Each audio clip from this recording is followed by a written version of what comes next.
স্বামী মারা যাওয়ার পর নিরুপায় হয়ে ছোট বোনের বাসায় আশ্রয় নিয়েছিলাম। ঠিক যখন দেয়ালে পিঠ থেকে গিয়েছিল তখন নিরুপায় হয়েই গিয়েছিলাম।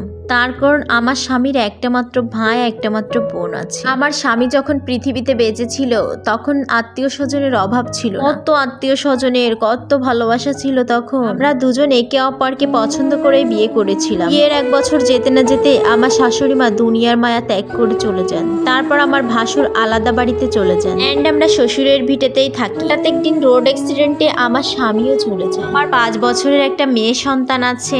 বাবা মা আমার আর পৃথিবীতে নাই। নিজের আপন বলতে আমার এই একটা বোনই আছে। স্বামী মারা যাওয়ার পর আমি বোনের বাসায় ছিলাম। আমার স্বামী বেঁচে থাকতে আমার বোন মাঝে মাঝে আমাদেরকে দাওয়াত দিত এন্ড সব ধরনের খাবার রান্না করে খাওয়াতো। কত যে যত্ন করতো। আমাদের 2 বোনের খুবই যাওয়া আসা ছিল একজন আরেকজনের বাড়িতে। বোনের বাড়িতে আসছি মাত্র 7 দিন। আমি বোনের বাড়িতে আসার পর আমার বোন যেন আমার দিকে কেমন কেমন তাকাচ্ছে। সংসারের কাজকর্ম ঝামেলা থেকেও আমার বোন যেন একটু সরেই পড়েছে। একদিন রাতে আমি থালা বাসন ধোয়া শেষে রুমে যাচ্ছিলাম, তখন শুনতে পাই আমার বোন আর ভগ্নিপতি আমাকে নিয়েই কিছু বলছে। জানি এটা শোনা উচিত হবে না, তারপরও অবাধ্য মন শুনতে চায়। আমি শুনতে পাইলাম ভগ্নিপতি বলতেছে কেন কারণে আমাদের বাড়িতে আছে আর কি আর কোনো জায়গায় নেই, সব দায় কি আমার। আমার বোন বলতেছে কি আর করার, কয়টা দিন অপেক্ষা করো। বোন এটাও বলছে আমার যে ভালো লাগছে সেটাও তো না। কিছু শোনার পরও আমি সেখানেই রয়ে গেলাম।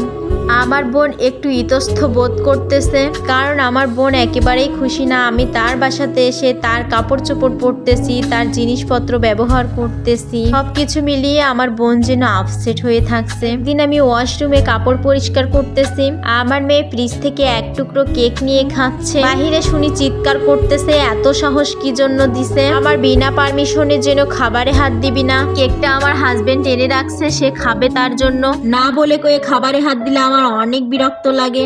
আমি আমার বোনের চিৎকার শুনে বাহিরে এসে দাঁড়িয়ে সব শুনলাম, তবে কয়েক পা এগিয়ে বোনের সামনে গেলাম না। আমার বোন আমার মেয়ের হাতের থেকে কেকটা নিয়ে ডাস্টবিনে ফেলে দিল। রিতা চাইলে তো কেকটা আমার মেয়েকে দিতে পারতো। আসলে আমার অবুঝ মেয়ের সাথে এই ব্যবহারটা আমি কোনোভাবেই মেনে নিতে পারছিলাম না। তখন আমার অনেক কান্না পাচ্ছিল। সেদিন আমি নতুন করে একটা সিদ্ধান্ত নিলাম, আমার যতই কষ্ট হোক না কেন লোকের বাড়ি কাজ করে আমার মেয়েকে খাওয়াবো, তারপরও এ বাসাতে আর থাকবো না। আমার মেয়ে জড়িয়ে ধরে আমাকে বলল, আম্মু আব্বু আমাদের কবে নিতে আসবে? আমি বললাম মা আসবে তোর বাবা। অবুঝ বাচ্চা কি বলে আর সান্ত্বনা দেব।